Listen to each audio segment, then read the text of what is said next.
maxim in law of tort is Respondent Superior, which means the superior must be responsible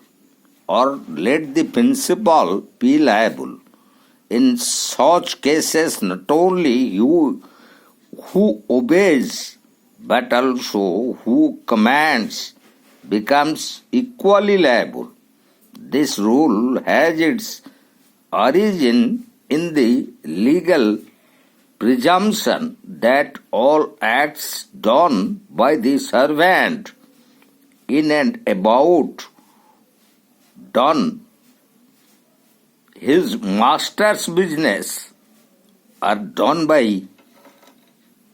his master's implied authority and are in truth the acts of the master. The master is answerable for every such wrong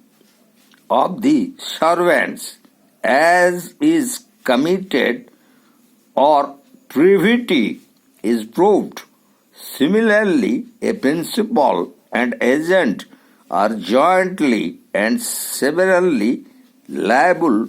as joint wrongdoers for any tort authorized by the former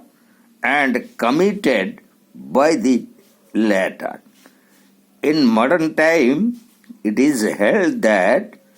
the underlying idea of this doctrine is that of expediency and public policy.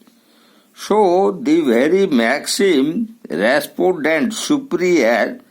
is closely relates to the relationship between the master and servant.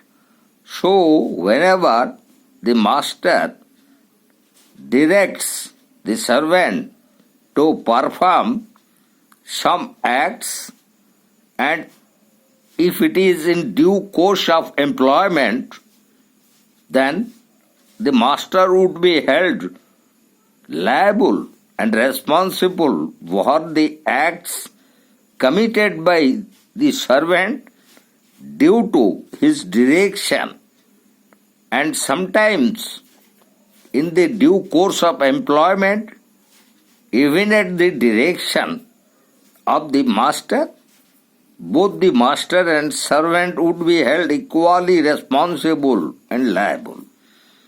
And this very idea of Respondent Superior clearly signifies that whenever the servant commits certain wrongful acts on the very direction of the master, then the master would be held responsible. This also signifies the relationship between the principal and agent of any act performed by the agent under the very direction or order of the principal. So, Respondent Superior is one of the most important legal maxims which determines liability of the act or its omission or commission as performed or done by the person under the direction order of any other person, either he may be the master or the principal, and the act may be performed by the servant